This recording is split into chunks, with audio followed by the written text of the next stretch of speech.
Yeah, so here we are. And with me, I'm delighted to have one half of 4x4, Mr. Wyatt Ferreira. Wyatt, how are you doing, man? Good afternoon, Francis. How are you? Yeah, awesome to be on your lot. And you guys have been so successful. I'm keen to find out some of the secrets, but you got a key point for us today. And the question I'm going to pose to you, which I really want you to just take us to town on, is I'm coming in. I'm a first-time buyer of a Land Rover. There's the Disco 3 and the Disco 4. What do I need to know about making a choice on these two cars? Let's take a little walk there, Francis. Sure. The Disco 3 was launched in 2005 and went through until 2009. And in October 2009, the 4 replaced the 3. And there were quite a few improvements on the 4. Probably the biggest one has been on the gearbox. Oh, amazing. The Disco 3 gearbox, the torque converter inside the gearbox used to give a little bit of trouble. Yeah.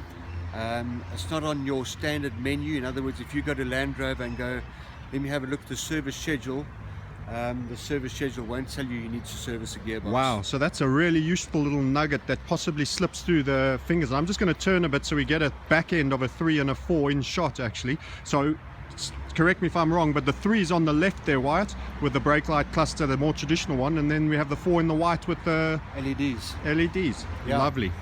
Right, that's 100% right, Francis. The torque converter is quite sensitive, and if you want to save yourself quite a lot of money in the long run, then you need to service that gearbox every 75,000 Ks. Right. Which is really not that much. It's once every 3 years. Yeah. But by spending 6,000 or 7,000 rand servicing and changing the oils on that torque converter in the gearbox, you're going to save yourself 40,000 rand over the long haul. Wow. Okay. But the Disco 4's torque converter has been improved. Right. And you don't tend to pick up as many problems with the Disco 4 gearbox on the predecessor number 3. But that's the main difference between the two cars. Obviously, the obvious difference is that it moved from a 2.7 to a 3-litre engine. Right. So it's got more power, less turbo lag with the turbos. Turbos are like any other turbo on any other car. You always run a risk on a turbo going, but no more than you would on a Porsche Cayenne or a Audi Q7 or a Merc GL or any vehicle with a.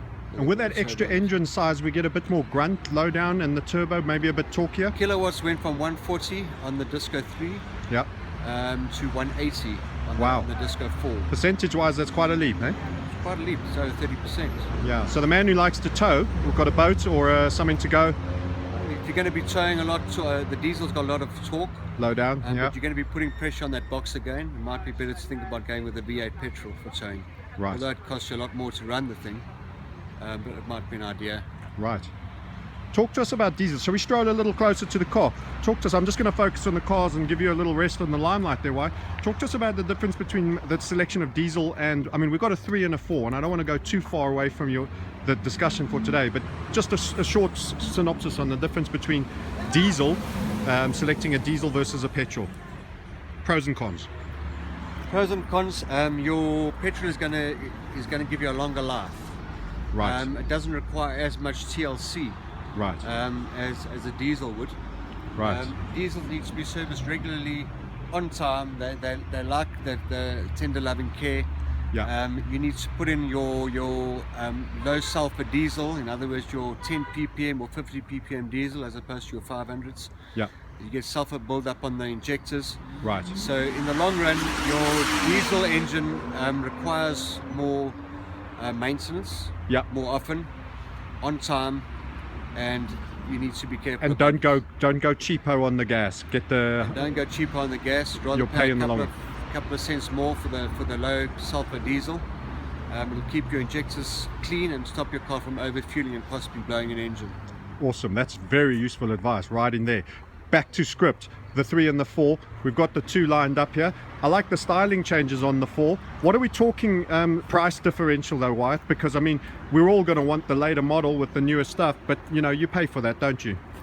Yeah, I mean, it's difficult to get to just say it offhand because it depends on the mileage. Yeah. For example, this particular Disco 3 has only got 125,000 Ks on the clock. It's a 2006 Right. So it's a 10-year-old vehicle with 125,000 k's on the clock. Now that's Light way use. below average. Yeah. This car should be sitting with 240 on the clock. Yeah. So the price on this would be bumped up to around about the 220 mark. On this Disco here, the mileage is almost as much. It's 117. Wow. So it's only got 8,000 k's less on the clock. So on this one, because it's a 4 though, it's got average mileage. You're looking at about 300 grand for that Okay, kind of car. this is quite interesting. So we actually have similar distance odometers here, but we've got a 4 versus a 3. So give us the price differentials. We're on 300 and how much for the white 4? 200. For the 4? 300 and 200. 300 and 200. So there's actually a 100 grand in it. Yeah, wow. And that's so in the value buy actually for very low kilometers, not bad value buy at 200. Very good value buy. Disco 3 with that kind of mileage on the top, great value buy. Marvelous. And what about the interior, Wyatt? I want to keep our clip under the 6 to 7 minutes. Any major changes? Because we can see the brake clusters. What can you show us inside? Quite a lot of changes came on the inside, Francis. And if you can have a peek in there. Yeah, let's take a wee look. Look, they've all got leather.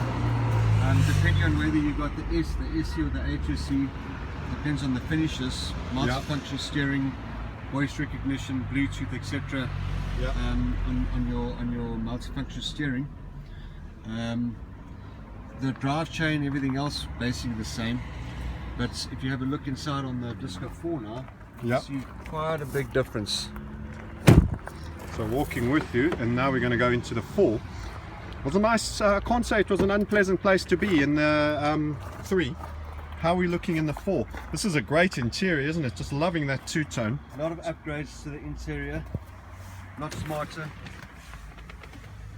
Your all-terrain response system has moved from below the gear lever Yeah. to above the gear lever, so Got it's you. more user-friendly, nicer and easier to get to. Yes. Your air suspension, your hill descent controls, and your high range and your low range have all moved up. So your all-terrain response system now functions from there, and it links into your screen in between your speedometer and your odometer. Nice display as well. And again, the multifunction steering wheel, has that changed? It looks slightly more svelte, more detailed. And your speed cruise control is now on the steering and not behind it. Amazing. A very nice place to be if you're driving a vehicle, I have to say, inside here. Well, that's been really informative. I'm here with Wyatt Ferreira, 4x4. Wyatt, if someone is watching this clip and they wanted to know a little bit more about 4x4s and wanted to get in touch with you guys, what should they do? Well, pick up the phone. Phone me, you contact me on my landline or my cell phone number, 011 875 2003. Email Wyatt at FourBuy.co.za, And that's WYATT. at Foxtrot Oscar Uniform Romeo Bravo Uniform Yankee.co.za. Brilliant. Thank you very much for taking the time to chat with us. And that one point, that differential between a 3 and 4 is awesome. I'm sure the guys are going to appreciate that.